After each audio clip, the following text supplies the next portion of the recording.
नमस्कार। प्रस्तुत है आज का चिंतन। क्रांति के संदर्भ में प्रथम आवश्यकता यह समझी गई है कि अवांछनीय चिंतन को उलट दिया जाए। आज हम सब भ्रांतियों के युग में जी रहे हैं, भटकाव की दिशा में चल रहे हैं। परिणामतः सुख सुविधा के लिए किए गए प्रयास कुछ ही समय में अनेक गुनी हानि लेकर सामने आ उपस्थित होते हैं। आदर्शों के प्रति आस्था टूटती जा रही है। मानवीय गरिमा के साथ जुड़े हुए गौरव और वर्चस्व की उपेक्षा हो रही है। विवेक को दकियानूस बताकर पीछे धकेल दिया गया है और मनमर्जी की उच्छृंखलता बरतना बड़प्पन समझा जाने लगा है।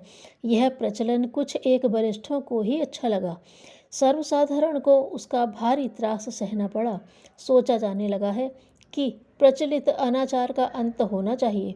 जिस दुश्चिंतन को अपनाकर अच्छे भले आदमी अनाचारी वर्ग में जा सम्मिलित होते हैं, उसका अंत होना चाहिए। ऐसी व्यापक जनभावना ही प्रायः ईश्वरेच्छा भी बन जाती है।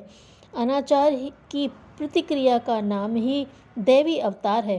प्रतिभाएं जब संशोधन कार्य में जुटती हैं तो उनकी सहायता में दैवी अनुकूलन का सहयोग भी मिलता है। ध्रुव, प्रहलाद, हरिश्चंद्र से लेकर गांधी, बुद्ध तक को दैवी सफलताएं हस्तगत हुईं, जिन्हें मानवीय सहयोग के साथ दैवी अनुग्रह भी जुड़ा हुआ कह सकते हैं। महाकाल की अदृश्य व्यवस्था सूक्ष्म जगत में इसका ताना बाना बुनती रहती है। अनीति को हटाने और नीति को जिताने में उसकी बड़ी भूमिका रहती है। इस तथ्य के पक्ष में इतिहास के अनेक घटनाक्रम ढूंढे और प्रस्तुत किए जा सकते हैं। यह स्वीकारा जाना चाहिए कि इस समय की सबसे बड़ी आवश्यकता विचार क्रांति है। लोगों की सोच उस मान्यता के साथ जुड़ गई है जो तुरत फुरत असीम लाभ पाने के लिए औचित्य को ताक पर उठाकर रख देती है।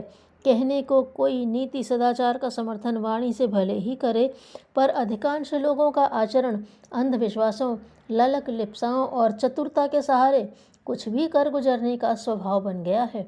इस आधार पर वे विभूतियाँ उपज पड़ी हैं जिनके कारण अनाचार का बोलबाला होता दिखता है। सार्वजनिक हित बुरी तरह आहत होता है। इस तथ्य को सभी जानते हैं कि मन स्थिति के अनुरूप ही विचार संस्थान काम करता है। साधन और सहयोग जुटते हैं, फलतः परिस्थितियां बनकर खड़ी हो जाती हैं। परिस्थितियों का प्रत्यक्ष उपचार भी किया जाना चाहिए, पर यह भुला दिया जाना चाहिए कि सड़ी कीचड़ की खाई कृमि कीटकों, विषाणुओं और दुर्गंध भरे उफानों का सृजन करती ही रहेगी। जब तक उस उद्गम में भरी सड़न को हटाया न जाएगा, तब तक ऊपर से सूखी गीली मिट्टी का छिड़काव अथवा अगरबत्ती जलाने जैसे उपचार से स्थायी समाधान बन नहीं पड़ेगा। रक्त के अशुद्ध रहते रुग्णता से निश्चिंतता कहाँ मिलती है। वृक्ष के पत्ते तोड़ने से नहीं, उसकी जड़ काटने से काम चलता है। विचार शक्ति इस विश्व की सबसे बड़ी शक्ति है। उसी ने मनुष्य के द्वारा इस उबड़ खाबड़ दुनिया को चित्रशाला जैसी सुसज्जित और प्रयोगशाला जैसी सुनियोजित बनाया है। विनाश करना होगा तो भी वही करेगी। दीनहीन और दयनीय स्थिति में पड़े रहने देने की जिम्मेदारी भी उसी की है। उत्थान पतन के अधिष्ठात्री भी तो वही है। वस्तु स्थिति को समझते हुए इन दिनों करने योग्य काम एक ही है, जनमानस का परिष्कार। इसको विचार क्रांति का नाम दिया गया है।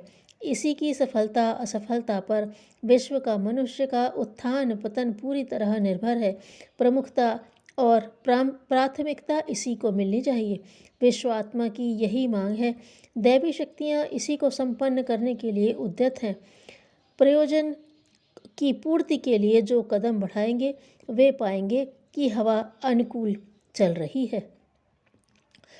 जो देखे हुए पड़ोसियों से प्यार नहीं कर सकता, वह अनदेखे ईश्वर से क्या प्यार करेगा। ज्ञान, वैभव और आनंद बांटो, वह अनेक गुना होकर वापस लौट आता है। आदरपूर्वक जीने का तरीका यही है कि जैसा अपने को दिखाना चाहते हैं, वस्तुतः भीतर से भी वैसा ही बने। धन्यवाद।